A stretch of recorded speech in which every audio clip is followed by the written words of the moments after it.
Good evening and welcome to Pakistan Today News from our London studio. I'm Victoria Lane.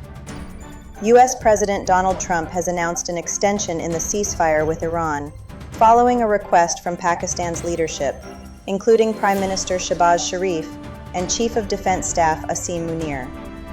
President Trump stated the ceasefire will remain in place until Iran submits what he described as a unified proposal, and until ongoing discussions reach a conclusion. He added that the U.S. military has been directed to maintain a blockade on Iranian ports while remaining fully prepared.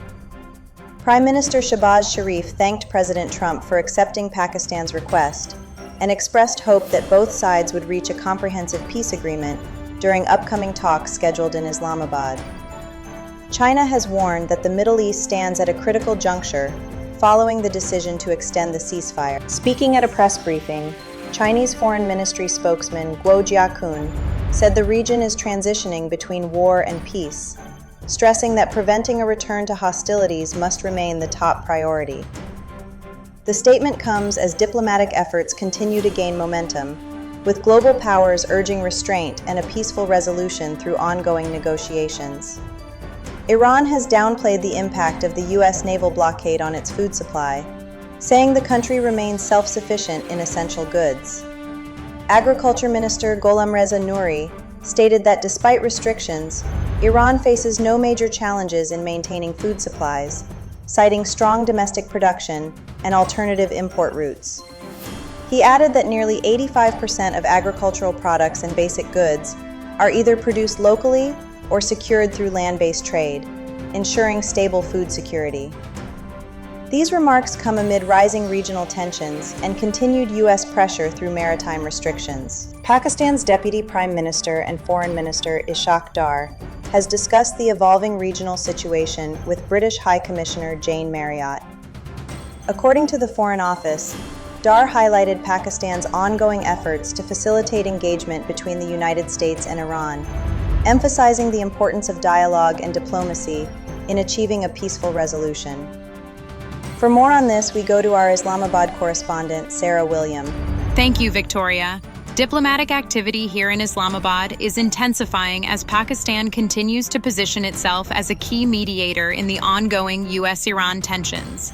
Officials say recent engagements, including the meeting between Ishaq Dar and the British High Commissioner, reflect growing international recognition of Pakistan's constructive role. There is cautious optimism that upcoming talks could bring both sides closer to a negotiated framework. However, sources indicate that significant challenges remain, particularly around security guarantees and sanctions relief. Back to you. Thank you, Sarah, for that update. The British High Commissioner appreciated Pakistan's constructive role and expressed support for its efforts in bringing both sides to the negotiating table. A year after the Pahalgam attack in Indian-occupied Kashmir, Pakistan's Information Minister Ataullah Tarar says India has failed to provide any credible evidence linking Pakistan to the incident.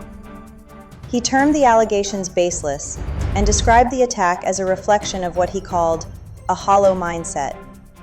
Tarar reiterated that Pakistan had offered an independent and transparent investigation, but India did not pursue it. He also accused New Delhi of using such incidents for political purposes rather than seeking facts. The attack had killed 26 people, making it one of the deadliest in the region in recent years.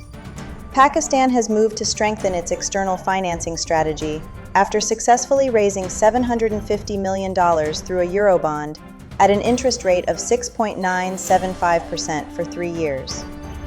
The government has now invited bids from international financial consortiums to manage future global market transactions over the next 3 years. Officials say the plan aims to secure funding at the lowest possible cost, depending on market conditions and financing needs. The selected consortiums will oversee Eurobond and Sukuk issuances, including innovative instruments such as green and sustainable bonds. The initiative reflects a more structured approach by the Finance Ministry to tap international capital markets effectively. And finally, Pakistan Telecommunication Company Limited has returned to profitability after more than 4 years and is preparing to launch 5G services next month.